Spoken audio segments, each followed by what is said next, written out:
Recording in progress. আসসালামু আলাইকুম মরিসার live ক্লাসে সবাইকে স্বাগতম। আজ আমরা ক্যাপিটাল স্ট্রাকচারের চতুর্থ ক্লাস করব। এর আগে আমরা ক্যাপিটাল স্ট্রাকচারের মোটামুটি অনেকগুলো নিয়ম শিখছি।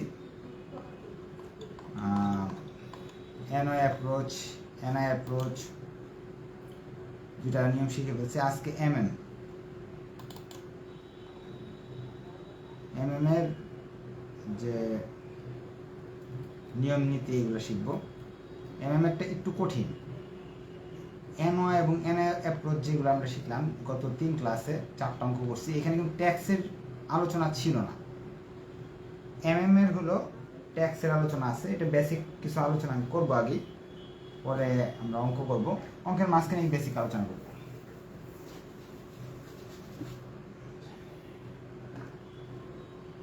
লেকচার শিটে প্রবলেম 5। এই অঙ্কটা অ্যাকাউন্টিং থিওরি বই, ফাইনাল ইয়ার অ্যাকাউন্টিং ডিপার্টমেন্টের এই অঙ্কটা আসছিল 2018-তে। এছাড়া এই টাইপের অঙ্ক অনেকবার আসছে, থার্ড ইয়ার, ফার্স্ট ইয়ার, এরকম আসতে পারে। 20-এ আসছে ইয়েরটা, থার্ড ইয়ার আসছে 20-এ হলো 6 নাম্বারটা হুবু আসছে, কোনো চেঞ্জ নেই, টাকা সহ মিলানো। Third year accounting, financial management আসছে। এগুলা ঘুরে ফিরে আসে। শুনেন আমি বলি, এখানে আমি তো আপনাদের দুইটা নিয়ম শিখাইছি, এনআই অ্যাপ্রোচ, এনওয়াই অ্যাপ্রোচ। প্রশ্ন সহজ হলে ওই দুইটা আসবে, আর যদি আপনার স্বাভাবিক প্রশ্ন হয় 5-6 এমএম থেকে আসতে পারে। গত বছর এমএম থেকে যদি না আসে তাহলে এই বছর আসতে পারে। এরকম এইগুলো ঘুরে ফিরে এনে যে 10টা অঙ্ক আছে, ঘুরে ফিরে এগুলাই আসবে ইনশাল্লাহ। এখান থেকে আরও কমায় দেবো পরীক্ষার আগে, টেনশনের কোনো কারণ নেই। এখন সবগুলো নিয়ম শিখে যান। সবগুলো নিয়ম না শিখলে বিপদে পড়ে যাবেন, কারণ প্রশ্ন কঠিন হলে দেখা যাবে শর্ট সাজেশন থেকে এখানে বই থেকেও কম পড়ে। যাই হোক, আমরা ক্লাসে চলে যাচ্ছি। এখানে আমি তো আগে পোস্টে বলে দিচ্ছি কত অধ্যায়, এখন আপাতত অধ্যায় নিয়ে আলোচনা করা যাচ্ছে না। প্রশ্নটা আপনার স্ক্রিনে দেখা যাচ্ছে, ওই প্রবলেমটাই শুরু করেন, আর পরে ক্লাস শেষে আমাকে বললেন, আমি পরে বলবো না কি অবস্থা না অবস্থা। কোন অধ্যায় করলে তো আপনি বই থেকে খুঁজে পাবেন না, শীট থেকে খুঁজতে হবে। শীটটা হয়তো আপনার কাছে নাই। এখন দেখেন স্ক্রিনে প্রশ্ন দেখা যাচ্ছে। এটা হলো চতুর্থ ক্লাস, ক্লাস 4। আগে 3টা ক্লাস গেছে, ওই 3টা ক্লাস করে নিতে হবে। হ্যাঁ, আচ্ছা, আগে তো 3টে ক্লাস করতে পারি না। আচ্ছা, এর সমস্যা নেই, করার ব্যবস্থা করে দিব না। হ্যাঁ, মেসেঞ্জার যোগাযোগ করেন, মেসেঞ্জার গ্রুপে একটু লিখে দিন, পরে আমি লিঙ্ক দিয়ে দিব। যারা নিয়ে ভর্তি হয়েছে তারা চক্র আকারে ক্লাসগুলো আবার লাইভ ক্লাস পাবে না? হ্যাঁ হ্যাঁ, এগুলো তো পাবে, চক্র আকারে পাবে। যেমন এখন এটা যদি 3 নাম্বার চ্যাপ্টার হয়ে থাকে, আবার একটু শেষ হইতে হইতে হইতে হইতে আবার 3-এ ফেরত আসবো আমরা, বা এটা যদি 6 নাম্বার চ্যাপ্টার হয়ে থাকে আবার ঘুরে ফিরে আসবো। এগুলো নিয়ে টেনশন করেন না। স্যার একটা কথা, স্যার আমরা কি আবার প্রথম থেকে রিভিশন করতে পারবো? হ্যাঁ হ্যাঁ, পারবেন। আচ্ছা, আমরা ক্লাস করি, পরে ক্লাসের শেষে আপনাদের সময় দিব গল্প করার। বলতেছি, A limited and B limited are two different concerns, and both of them have a annual operating income টাকা 1,20,000। দুই ধরনের প্রতিষ্ঠান, তাদের নীতি আলাদা, 2 রকমের। এখন কিন্তু তাদের দুইজনের ইনকাম হইল, অপারেটিং ইনকামকে বলা হয় ইবিআইটি, নেট অপারেটিং ইনকামকে বলা হয় EBIT, earning before interest and tax. 1,20,000। দুইটা কোম্পানিরই 1,20,000 টাকা মুনাফা আছে। তারপরে তার প্রশ্ন বলে দিচ্ছে, প্রশ্ন লিখে দিচ্ছি মেইন কথাগুলো। আপনারাও কি করবেন, অনেক বড় প্রশ্ন থাকবে, সব প্রশ্ন তো কাজের না। মেইন কথাগুলো নিচে আন্ডারলাইন করে নেবেন, অথবা হিয়ারে খাতায় লিখে ফেলবেন মেইন কথাগুলো। Cost of equity KE of A is 10%। এ কোম্পানির KE হলো 10%। মূলধনের সুদ 10%। তারপর বলতেছে হ্যাজ গট নো ডেট, তারা কখনো ঋণ নেয় না। ঋণ নেয় না, এ কোম্পানি ঋণ নেয় না। যেসব কোম্পানি কোনো ঋণ নেয় না তাদের আনলিভার্ড ফার্ম বলা হয়। আনলিভার্ড ফার্ম মানে তারা লিভারেজের ব্যবহার করে না, অর্থাৎ ঋণ নেয় না, লোন নেয় না। এটাকে ইউ দ্বারা প্রকাশ করা হয়। কি দ্বারা প্রকাশ করা হয়? ইউ। তাহলে এখানে আমরা এ কোম্পানিকে ইউ দ্বারা প্রকাশ করব, ইউ কোম্পানি বলবো। আচ্ছা, এটা আমি লিখে দিব, সমস্যা নেই। তারপর B company has got 5% debt. B company 5% ঋণ নিয়ে রাখছে, ঋণের পরিমাণ 6 লক্ষ টাকা। বি কোম্পানিকে আমরা এল ধরবো, কারণ তারা ঋণ গ্রহণ করে। ঋণ গ্রহণ করে মানে লিভার্ড কোম্পানি, অর্থাৎ লিভারেজের ব্যবহার করে অথবা লোন নেয়। তাহলে তার লোনের পরিমাণ আছে 6 লক্ষ টাকা। সেই ঋণের সুদটা হলো 5%, অর্থাৎ বি কোম্পানির ঋণের সুদ, আমরা কি ঋণের সুদকে কেডি দ্বারা প্রকাশ করি। বি কোম্পানির ঋণের সুদ হলো 5%। আমরা এ কোম্পানিকে ইউ ধরে নিলাম, আমি লিখে নিই লেট এ কোম্পানি সমান সমান ইউ।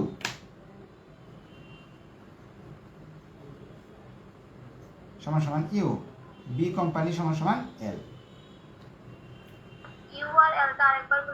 ইউতে বোঝাচ্ছে যেসব কোম্পানি ঋণ গ্রহণ করে না, আনলিভার্ড ফার্ম। এলতে বোঝাচ্ছে যেসব কোম্পানি ঋণ গ্রহণ করে, লিভার্ড ফার্ম। হ্যাঁ, এটা ভাইভাতে প্রশ্ন করতে পারে, ইউ আর এল দ্বারা কি বোঝায়? একটা ঋণ গ্রহণ করে না, আর একটা ঋণ গ্রহণ করে। এ কোম্পানি ঋণ নিচ্ছে না। এরকম অঙ্ক তো আমরা থার্ড ইয়ারে করছিলাম। হ্যাঁ হ্যাঁ, এটা থার্ড ইয়ারের এই মিল আছে, সেম অঙ্ক। আচ্ছা, ফার্স্ট ইয়ার এই যে এই চ্যাপ্টারটা কে কে করতে পারবে? ফার্স্ট ইয়ারের ফিনান্স, থার্ড ইয়ারের এই আপনার ফিনান্সিয়াল ম্যানেজমেন্ট, ফাইনাল ইয়ারের accounting theory, investment management, financial management এবং আপনার investment management, portfolio management, final ইয়ারের কর্পোরেট ট্যাক্স, মাস্টার্সের কর্পোরেট ট্যাক্স প্ল্যান। অর্থাৎ 6টা শ্রেণীর ছাত্র এখানে আছে, ক্লাস করতেছে, সবাই মিলেই করতেছে। যেহেতু রোজার মাস আমি এই 6টাকে একসাথে করে ফেলছি, করে এক বেচে করে ফেলছি। সিলেবাস একরকম, নতুন কোনো কিছু না, সবগুলো সেম। আচ্ছা, এখন বিতে বোঝাচ্ছে যে কোম্পানি ঋণ গ্রহণ করে না, আনলিভার্ড ফার্ম। এখন প্রশ্নে কি কি দেওয়া আছে? দেওয়া আছে 2টা ফার্মেরই মুনাফা দেওয়া আছে 1,20,000 টাকা। এ কোম্পানির মূলধনের সুদের পরিমাণ 10%, বি কোম্পানির ঋণের পরিমাণ 6 লাখ টাকা, বি কোম্পানির ঋণের সুদের হার হলো 5%। এই তথ্যগুলো প্রশ্নে দেওয়া আছে। আরও একটা তথ্য দেওয়া আছে, tax rate 50%, corporate tax rate 50%। Following approach, you are required to find out এর মত অনুযায়ী 4টা জিনিস বের করতে বলছে। 1 number, total market value of both firm. ভ্যালুকে ভি দ্বারা প্রকাশ করা হয়, মার্কেট ভ্যালুকে ভি দ্বারা প্রকাশ করা হয়। ইউ ফার্মের ভ্যালু বের করতে বলছে, এমনকি এল ফার্মের ভ্যালুটাও বের করতে বলছে। 2টা বের করতে বলছে। এইগুলোর জন্য আলাদা আলাদা সূত্র দেওয়া আছে, বইতে আলাদা আলাদা সূত্র দেওয়া আছে। এখন সূত্র মুখস্থ না করে কিভাবে করা যায় সেটা আমি শিখাচ্ছি, আর সূত্র মুখস্থ করলেও আপনি শিখতে পারবেন। আমরা ভি এর সূত্র শিখছিলাম এরকম। ভি হলো আগের নিয়মে শিখছিলাম, উপরে থাকতো EBIT আর নিচে থাকতো হলো আমার KO, ঠিক না? এরকম একটা সূত্র আমরা শিখছিলাম। তখন ট্যাক্স ছিল না, তো এখন তো ট্যাক্স আছে প্রশ্নে। ট্যাক্স থাকলে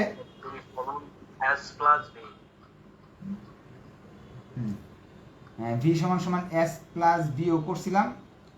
3 নাম্বার ক্লাসে এই সূত্রটা শিখছিলাম। এটা কোথায় কিভাবে আসছিল, এটা 3 নাম্বার ক্লাস মনে আপনি করেন নাই।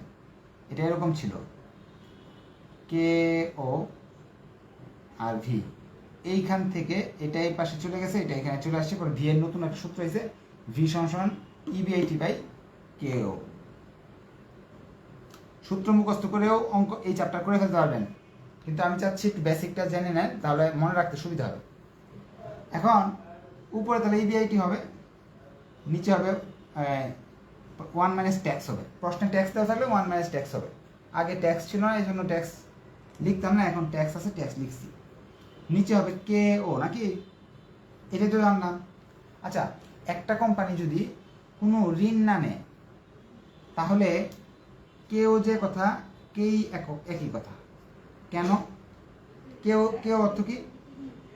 ওভারঅল সুদের হার, অর্থাৎ ওভারঅল সুদের হার আমি বেসিক আলোচনা করছি, আবার তাও আলোচনা করছি। এটা তো চতুর্থ ক্লাস, একটু কঠিন মনেই হবে 3টা ক্লাস না করে আসলে। কেই অর্থ মূলধনের সুদ। ধরেন আপনি 5 টাকা মূলধনের সুদ দিচ্ছেন, কেডি হলো ঋণের সুদ, ধরেন 5 টাকা ঋণের সুদ দিতেছেন। কে ও মানে হলো ওভারঅল মোট সুদ। মোট সুদ হলো কত? 10 টাকা আমরা ধরে নেই। এখন এই কোম্পানি আছে, এরা কোনোদিন ঋণ নেই না। ঋণ যদি না নেয় তাহলে এটা যখন শূন্য হবে, তাহলে এখানে মান কত হবে? 5। অর্থাৎ বুঝতে পারলাম এরকম, যারা ঋণ নিবে না তাদের কেই যে জিনিস কেও একই জিনিস। কেই যে জিনিস কেও একই জিনিস। কার জন্য? যারা ঋণ নিবে না। তাহলে সূত্রটা এখানে কেউ না লিখে কি লিখবো? কেই লিখবো। 0 হ্যাঁ, কেউ না লিখে কেই লিখবো। তাহলে আমরা এতটুকু বুঝতে পারলাম, যারা ঋণ নিবে না তাদের সূত্র হলো এটা। সূত্র ব্যাখ্যা আমি করেছি, ভিডিও সেভ আছে, আপনারা দেখে নিতে পারবেন। যারা ব্যাখ্যাটা বুঝেন নাই তাদের না বুঝলেও চলবে, এই সূত্র মুখস্থ করলে চলবে। আর ব্যাখ্যা যারা বুঝছেন তো ওকে, আর বুঝতে চাইলে আরেকবার ভিডিও দেখবেন। ইভিআইটির মান হলো 1,20,000। 1 to 1 ট্যাক্স রেট হলো 50%, মান 0.5। কে মান হলো, কে ইউ কোম্পানির অঙ্ক করতেছি না, 10%, 0.10। 10% মানে 0.10, 1,20,000 গুণ 0.5, 0.10। এটা থেকে এটা বাদ দিলাম, এটা হলো এটার সাথে এটা গুণ করলাম 6 লাখ। 6 লাখ 0.10 দিয়ে গুণ 60,000, 60,000 0.10 দিয়ে আমরা ভাগ করলাম 6 লক্ষ টাকা। অর্থাৎ VU সমান 6 লক্ষ টাকা। আমরা 1 নাম্বার রিকোয়ারমেন্ট হয়ে গেল আমাদের। তার 6,000 টাকা হবে না? হ্যাঁ, কত টাকা? 6,000 হবে না? 6,000 হবে না, এটা দিয়ে 0.5 কে গুণ করেন, আসবে হলো 60,000। 60,000 এর 0.10 দ্বারা ভাগ করেন, 6 লক্ষ আসবে। ক্যালকুলেটর দিয়ে ভালো করে করেন। হ্যাঁ, আচ্ছা, আমাদের একটা, আচ্ছা এখন তারা বলছে শুধু ভিইউ বের করবা না, ভ্যালু বের করতে হবে এল কোম্পানিরও। ভ্যালু এল কোম্পানি বের করার সূত্র, ভ্যালু ইউ কোম্পানি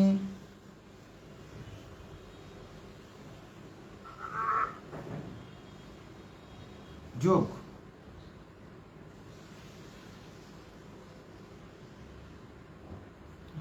সূত্র, এটা ভুল দিল নাকি?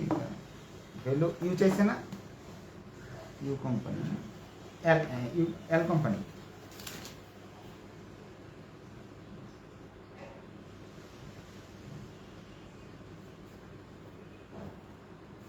Value L company. হ্যাঁ, লিভার ফার্মিং আমরা তো এখন আনলিভার করছি, এখন lever firm. Lever firm. Lever ফার্মের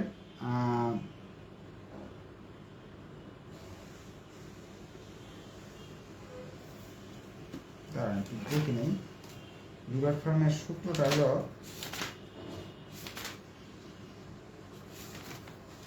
আনলিভারেটের সাথে স্যার ট্যাক্স আর ট্যাক্স গুণ করে দিতে হবে। ট্যাক্সের সাথে ট্যাক্স গুণ, তারপর দিয়ে আনলিভারেটের সাথে সেটা যোগ করে দিলে liver firm. Lever farm value of L farm না? জি, ভ্যালু অফ এল ফার্মের সূত্র আছে অনেকগুলো, তো ইভিআইটি 1 মাইনাস। স্যার আমরা ইপিএফসি না, হ্যাঁ, ওইটা বসাই দিলেও হয়ে যাবে না? এর চেয়ে সহজ সূত্র দিয়ে দিই। ভ্যালু ইউ ফার্ম যোগ, এখানে যে বি আছে, বি এল ফার্মের বি তো একটাই ইন্টু ট্যাক্স, অর্থাৎ ভ্যালু ইউ ফার্মের মানটার সঙ্গে বি ইন্টু ট্যাক্স সেভের যদি আমি গুণ করি তাহলে চলে আসবে। এটা হলো এল ফার্মের সূত্র, এটা শীটে মানে দেওয়া আছে এই সূত্রটা, ঠিক না? তো ভ্যালু ইউ ফার্মের হলো আমার 6 লক্ষ টাকা। স্যার আপনি আমাদেরকে সূত্র দিয়েছিলেন ওখানের মধ্যে পি ইনটু ডি, এখানে আপনি ওই পি দোষে বি আর ডি একই জিনিস, ডেপ্থ আর বন্ড একই কথা। তাহলে এই 6 লক্ষ আর ট্যাক্সের রেট 50% না, 0.5, তাহলে এখানে আসতেছে 9 লক্ষ টাকা। এটা আরো সূত্র আছে, এটাই সহজ সূত্র। এল ফার্মের ভ্যালু আসলো 9 লক্ষ টাকা। এখানে বি এর জায়গায় ডিও ধরতে পারবো, ডেপ্থ, ডিতে ডেপ্থ, বিতে বন্ড, একই কথা, দুইটাই দীর্ঘমেয়াদী ঋণ। ভ্যালু ইউ ভ্যালু এল পেয়ে গেল আমরা। এখন আমাদের পরবর্তীতে করতে হবে হলো 2 নাম্বার রিকোয়ারমেন্টে, দেখি কি চাইছে। 1 নাম্বার তো করে ফেললাম, 2 নাম্বার অনেক সহজ মনে হয়। 2 নাম্বারটা চাইছে total market value of share both of the firm. দুইটা ফার্মেরই market value of share, share মানে এস এর মান বের করতে হবে, দুইটা ফার্মেরই এস এর মান বের করতে হবে। ওকে, এটা রিকোয়ারমেন্ট অনেক সহজ আছে। এস এর মান বের করবো ইউ কোম্পানির এবং এল কোম্পানির। আর ওইখানে ট্যাক্স রেট তো 15 নয়, তাহলে 0.15 হবে না? 50% দেখে আমরা পার্সেন্ট, যে কোনো জিনিস 50% সমান সমান আমরা লিখতে পারি 0.5, 15% সমান সমান ঠিক আছে 0.15। স্যার, আমি 15%। হ্যাঁ, 0.50 লিখতে পারি, এটা 5% মানে 0.5। এটা আগে হিয়ারের মধ্যে লিখে নেবেন, আমি দিই নেই, আগে যারা ক্লাস করছে তাদের বুঝিয়ে দিয়েছিলাম। আচ্ছা, সমস্যা নেই। আচ্ছা, এখন তারা প্রশ্নে বলতেছে যে এস কে বোঝায় শেয়ারের দাম, মার্কেট ভ্যালু অফ শেয়ার। আমরা গত ক্লাসগুলো শিখছি ভি সমান সমান এস প্লাস বি। এখন ভি এর মান ধরেন, প্রশ্নে ভি এর মান দেওয়া আছে ইউ ফার্মের 6 লাখ টাকা, এস এর মান নাই, বি এর মান 0, কারণ এস ইউ কোম্পানি কখনো ঋণই নেয় না। তার মানে ভি এর মান যেটা এস এর মান সেটাই হইতেছে। তাহলে ইউ কোম্পানির ক্ষেত্রে এস এবং ভি সমান। ইউ কোম্পানির ক্ষেত্রে মনে রাখবেন কেই আর কেও ইউ কোম্পানির জন্য সমান। ভ্যালু অফ শেয়ার এবং value of farm same. So তাহলে আমার এখানে 6 লক্ষ টাকা আসবে। আর আমরা যখন এল কোম্পানির ক্ষেত্রে করতে যাব তখন আমরা ভি ইউ মাইনাস, আসসালামু আলাইকুম, আমি তো ক্লাসে আছি, আপনি আধা ঘন্টা পরে ফোন দেন, নাহলে আমি ফোন দেবেন একটু পরে। তাহলে এল কোম্পানির ক্ষেত্রে বি এর মান আছে, বি এর মান কত আছে? 6 লক্ষ টাকা।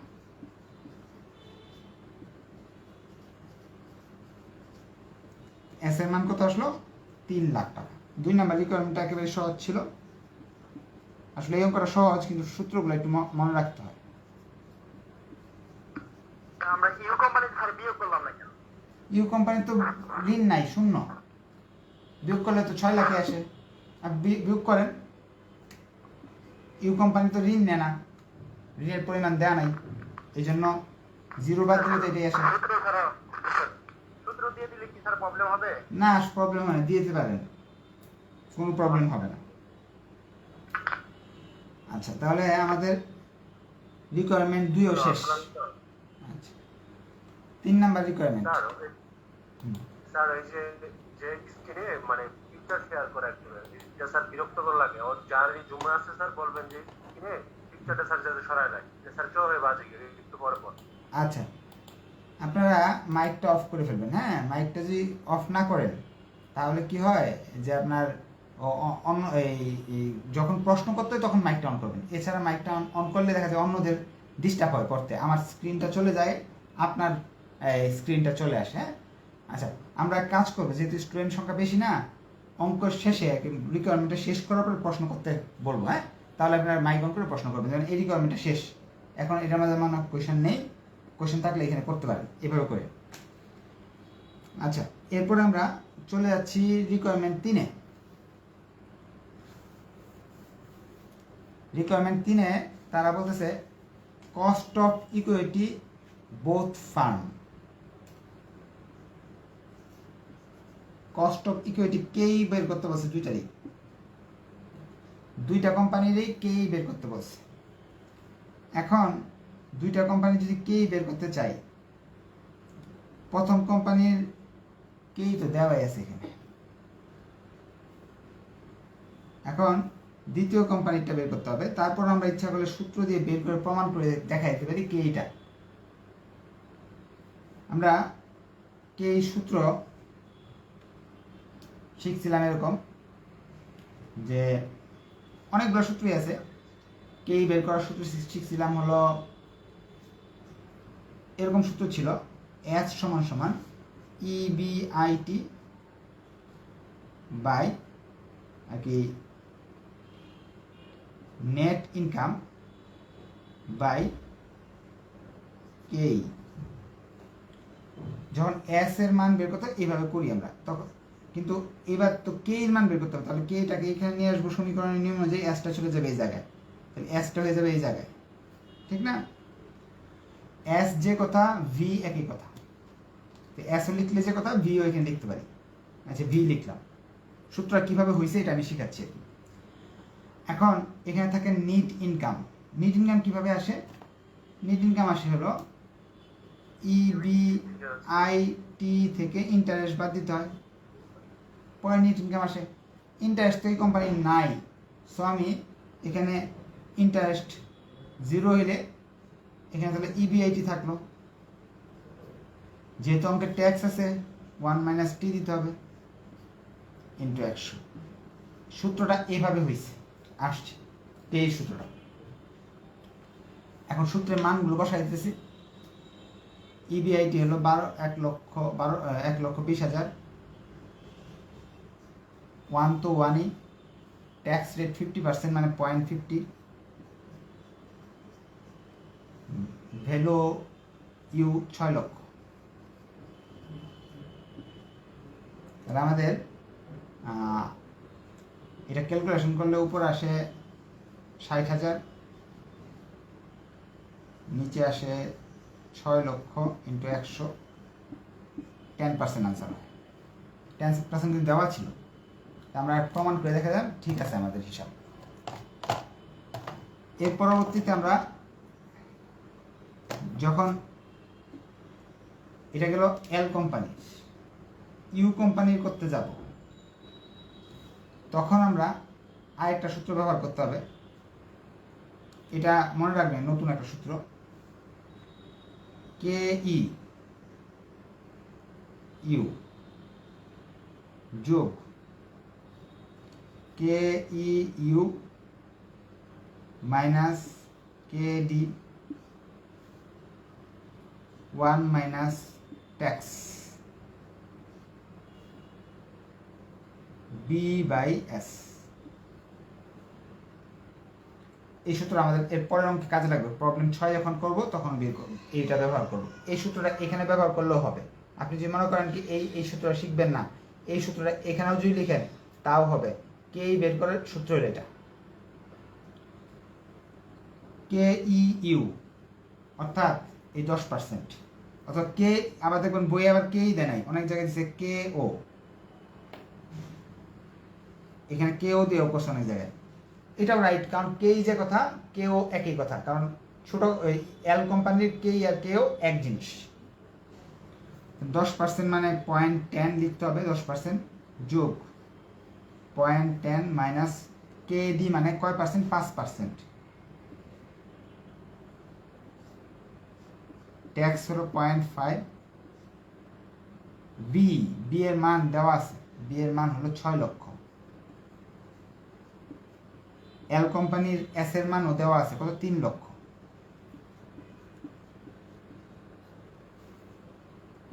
এখন ক্যালকুলেটরের কাজ, এখন আমাদের কোনো আর কাজ নাই। এটা থেকে বাদ দিলে 0.5 থাকে 0.5, 0.05 গুণ 0.5 গুণ এটাতে এটা ভাগ করলে 2।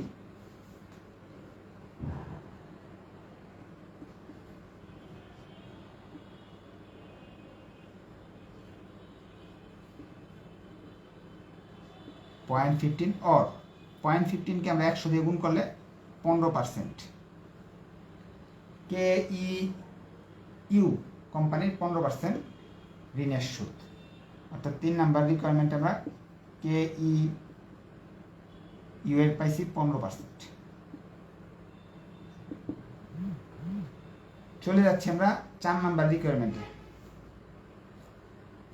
WACC বোথ ফার্ম, WACC এর আরেকটা নাম হলো KO, WACC এর আরেক নাম হলো KO। দুইটা কোম্পানির KO বের করো। আজকে যে আমরা অঙ্কটা করলাম, এই অঙ্কটার ফলে আমরা এমএম এর ট্যাক্স রিলেটেড সব অঙ্ক করতে পারবো। আর 6 নম্বর অঙ্কটা করলে এমএম এর ট্যাক্সের আবার প্রকারভেদ আছে, অনেক ধরনের ট্যাক্স হয়, 4-5 ধরনের, সেগুলোও শিখে ফেলবো ইনশাল্লাহ। আচ্ছা, এখন এখানে করণীয় কি, 4 নাম্বার রিকোয়ারমেন্টটাতে যাই আমরা।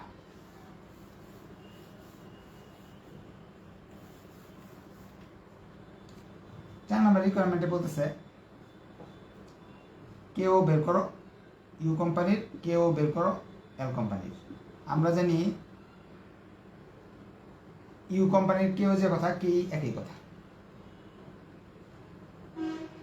কারণ যেহেতু সুদ নাই সেম। বলো স্যার WACC দ্বারা কি বোঝানো হয়েছে? Weighted, 4 number requirement. হ্যাঁ 4 number requirement WACC, weighted average cost of capital. WACC এটা আরেক নাম হলো KO।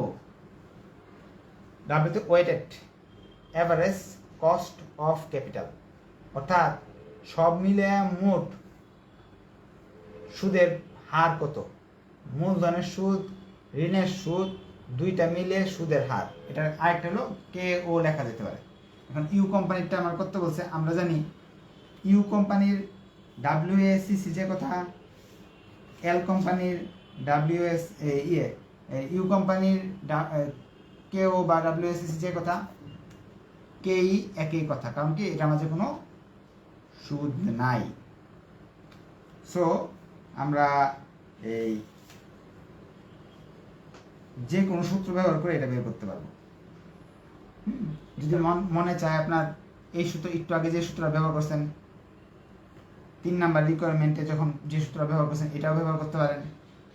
3 নাম্বার রিকোয়ারমেন্টে 2টা সূত্র ব্যবহার করছেন, 2টা ব্যবহার করে আপনি বের করতে পারেন। যদি এটা যদি ব্যবহার করেন, কেউ আপনাকে না করবে না যে KE plus KE minus KD 1 minus tax B by S, এটা ব্যবহার করলে হবে। কে এর মান কত আছে, 10%, কে এর মান 10%, কেডির মান 0, বি এর মান 0, এস এর মান হলো 6 লক্ষ। এটা থেকে বাদ দিলে 10 থাকে, এটা থেকে বাদ দিলে যাই থাকে 0, কে এটাতে ভাগ করলে 0 হয়, 0 দিয়ে যখন এটা গুণ করবো 0 হবে, তো এই পাশে 0, অর্থাৎ 10%ই থাকে। কিন্তু এল কোম্পানিটা যখন আমি বের করতে যাব KO, আমরা আমাদের গতকালকে সূত্রটাই ব্যবহার করব, S plus V S by V K E plus B by V K D 1 minus টি।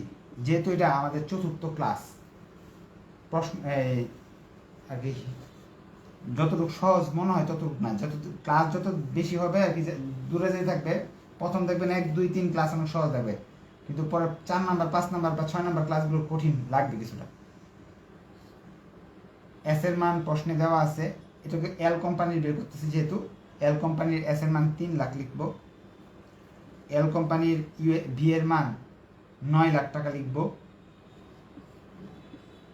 এল কোম্পানির মূলধনের সুদের কে এর মান হলো 15%, 0.15 লিখবো। এল কোম্পানির বি এর মান 6 লক্ষ টাকা, ভি এর মান 9 লক্ষ টাকা, কেডি মান হলো 5%, 1 মাইনাস ট্যাক্স, ট্যাক্সের মান 0.50। এটা যেটা ভাগ করবো 0.15 দিয়ে গুণ করবো, মান আসবে যেটা লিখে ফেলবো 0.05 আসতে পারে। এটা যেটা ভাগ করবো এটা দিয়ে গুণ করবো, আবার ট্যাক্স আছে 0.0167, দুইটা যখন যোগ করবো 0.0667, অর্থাৎ 6.67%। শেষ আমাদের 4 নাম্বার ক্লাস শেষ। আমি চেয়েছিলাম 2টা অঙ্ক করতে, কিন্তু আসলে আপনাদের কাছে এই সূত্রগুলো নতুন, এই জন্য হয়তো একটু সময় লেগে গেছে। নেক্সট ক্লাসে আমরা চেষ্টা করব 2টা অঙ্ক করার। এখন যদি কারো যে কোয়েশ্চেন জি বলুন। স্যার ইয়া হচ্ছে এই যে আপনার cost of equity both of farm নম্বরটা যে করছেন, তখন স্যার কে ই এল আগে করছেন আর কি লিভারেজটা স্যার, এটা কি সিরিয়াল মেইনটেইন করে করা লাগবে নাকি স্যার কে ইউ আগে ঠিক করলে হবে বা পরে করলেও হবে এরকম? না, 3 নাম্বার রিকোয়ার মধ্যে কে ইউ আগে করছেন ইউ তো করছি, ইউ তো ফার্স্টে করছি, পরে করছি মুছে ফেলে কে ই এল করছি।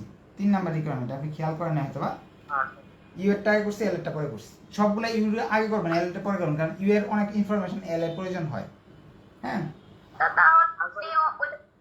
আগে আর লিখছিলাম পরে ইউ লিখছিলাম 3 নাম্বার রিকোয়ারমেন্টে। আগে এল লিখেছিলাম, তাহলে ভুল লিখে ফেলছি, কিন্তু আগে ইউ এরটা হিসাব করছি আর পরে এল এরটা হিসাব করছি। সূত্র কিন্তু এল এরটা হিসাব করছি পরে, ভুলে লিখে ফেলছি। তাহলে আপনারা ঠিক করে নিন, ফার্স্টে ইউ হবে পরে এল হবে, সবসময় ইউ আগে এল পরে হবে, ঠিক আছে? আমরা সূত্র ঠিক আছে, ইউ এরটা ইউ এর মতোই হবে, উপরেরটা ইউ এর সূত্র আর নিচেরটা এল এর সূত্র। হ্যাঁ, আর বিষয়টা হচ্ছে কি, হ্যাঁ এই অঙ্কটা দিয়ে আমি কিন্তু 4 দুগুণে 8টা রিকোয়ারমেন্ট শিখাইছি। আপনি দেখবেন কোনো ওই প্রশ্নেই ইউনিভার্সিটি কোয়েশনগুলো দেখবেন এরকম 8টা রিকোয়ারমেন্ট আসেনি, হয়তোবা এল এর কে এল চাইছে এক জায়গায়, কেও এল চাইছে এক জায়গায়, অন্য কিছু চাইছে আরেক জায়গায়। হ্যাঁ, তো এটা করাতে আমরা অনেক কিছু শিখতে পারছি। আর স্যার এমএম অ্যাপ্রোচ যেটা আছে স্যার, এটা কি নিয়ম মিলালে দেয়? হ্যাঁ এমএম এর এই 2টা অঙ্ক, এই যে প্রবলেম 5 প্রবলেম 6, প্রবলেম 5 6 দুইটা যোগ করেন তাহলে এমএম এনওয়াই যেটা ওটা 4 নম্বরটা, তাই তো? হ্যাঁ, এটা হলো এনওয়াই এর একটা অঙ্ক করলে এনওয়াই এর সব পাবেন। আর এনআই এর হলো 3টা অঙ্ক, এই 3টা করলে এনআই এর যত আছে এ টু জেড সব পাবেন। হ্যাঁ, আর আরবিটাইজের হলো এই 2টা অঙ্ক, প্রবলেম 7 আর 8। আর স্যার আরেকটা কথা আর কি স্যার, এই যে আপনি ক্লাস করতেছেন, ক্লাসের মধ্যে স্যার মেসেঞ্জার গ্রুপে একটু পরে মেসেজ দিয়েছে স্যার, ওরা ক্লাস করে নাই ওই গ্রুপের মেসেজের নোটিফিকেশনটা পর্যন্ত আসে, একটু পরে মেসেজ দিয়ে স্যার ডিস্টার্ব করে গ্রুপটার মধ্যে। ক্লাস করে না, ক্লাসের মাঝখানে আমি বলি সাউন্ড অফ করে দেন। আচ্ছা, আপনি মিউট করে, সাউন্ড অফ করে দেন। হ্যাঁ মিউট করে ক্লাস করবেন। হ্যাঁ, আপনি মিউট করে দেন। হ্যাঁ, তাহলে নোটিফিকেশন আসবে না। হ্যাঁ, মেসেঞ্জারে লিখবে অনেক ক্লাস বুঝতেছে না। আচ্ছা শুনুন, না কথা হচ্ছে কি, আপনার তো হ্যাঁ মিউট করে নেন, আপনার ইয়েটাকে সাইলেন্ট করে নেন, আরেকটা কাজ করবেন। শুনেন, আপনার তো শুনেন,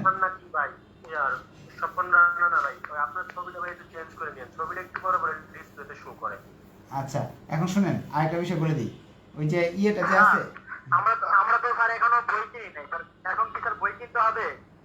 বই তো শুনেন, এই যে আমি শীটের অঙ্ক করাইছি, শীটের অঙ্ক করাইছি, বসে থাকেন তাহলে পরীক্ষা হলে এটা আসবো, কিন্তু দিতে পারবেন না, কারণ প্র্যাকটিসের অভাবে। প্র্যাকটিস করার জন্য বইয়ের বিকল্প নাই, যে কোনো বই অথবা গাইড সাজেশন কিনলেও চলবো, কিন্তু বই কেনাটা ভালো, আর বই কিনতে পারলে বেশি ভালো। আর সাজেশন যদি কিনেন এটাও চলবে, বই স্যার কোনটা কিনবো, কোন রাইটারটা কিনলে ভালো হবে? যে কোনো রাইটার কিনলে চলবে। কমার্স, গ্রন্থকুটির, মিলেনিয়াম একটা হইলে হয়েছে, সব বই একই। এই অঙ্ক দেখা যায় ঘুরে ফিরে এক দুইটা। স্যার ফোর্থের কি বই বের হয়েছে? দেখেন পুরাতন হ্যাঁ, পুরাতন সংগ্রহ করেন আর নতুন সংগ্রহ করেন, সমস্যা নেই। ঠিক আছে, আজকে এই পর্যন্ত, ধন্যবাদ, আল্লাহ হাফেজ। বই